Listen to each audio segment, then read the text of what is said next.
May the words of my mouth and the meditations of my heart be acceptable in your sight, O Lord, my strength and my Redeemer.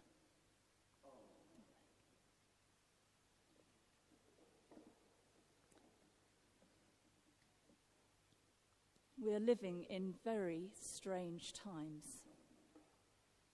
Our lives have been turned upside down.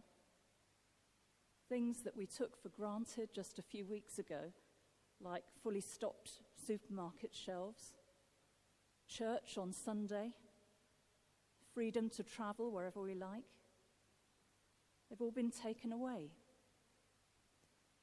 And for many, it's quite an anxious time.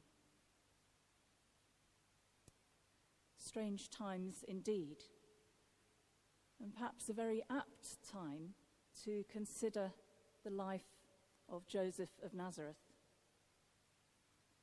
Just imagine Joseph's life just in the days before everything in the events that took place in our gospel reading took place.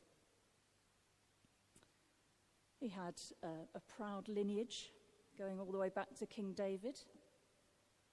He had a trade. He was about to get married.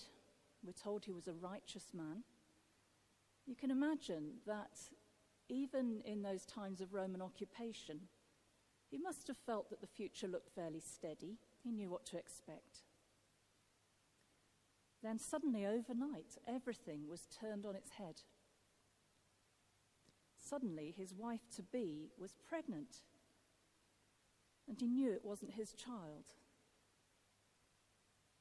Suddenly, people would be whispering behind his back. And any pleasant thoughts of his future home life with Mary as his wife, suddenly out of the window. And being a righteous man, it was hardly something that he could just overlook. So the first thing that we discover about Joseph is that he was not prone to panic. If he was a panicker, he might have denounced Mary publicly, had her stoned to death in a frenzy of just wanting to demonstrate his own lack of guilt in this matter and to maintain the honour of his family name. But Joseph wasn't a panicker. He was a thinker. And it seems he was a kind man too. So he prepares to break off the engagement quietly. But then the very next thing that happens is he discovers it's not going to be that simple. In a dream, God asks him not to be afraid, but to be willing to take on this role of husband to Mary and father to this child. And here we discover that Joseph is not a complainer. Unlike some other biblical characters we might think of, he didn't run away from the command. He didn't debate it with God.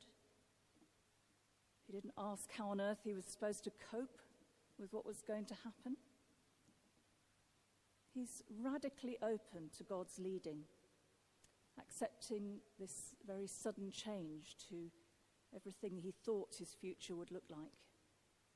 He accepted it without question or hesitation.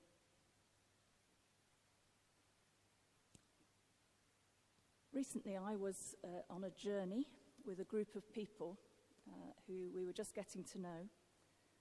And I was with my husband, Lawrence. He was being his usual lovely self, looking after me. It's just what he does. And so, for instance, if I said I had a headache, suddenly he would appear with tablets and a glass of water. If I shivered a bit, he would suddenly appear with a jumper.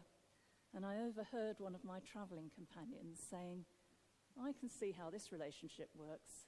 Lawrence is Sandie's fixer." Well, as I read the story of Mary and Joseph, I kind of think that Joseph was Mary's fixer. Long journey to go on, no problem, he gets her a donkey. Nowhere to sleep in Bethlehem, he just keeps on knocking until he finds somewhere safe and warm to stay. Under the threat of Herod's decree of death to infants, he arranges a swift departure to Egypt and keeps his little family safe. Later on, we hear almost nothing of him, but we do know that he must have shaped the child Jesus. We know that he was still alive when 12-year-old Jesus was left behind in Jerusalem, and we know that he must have passed his trade on to Jesus, the grown man.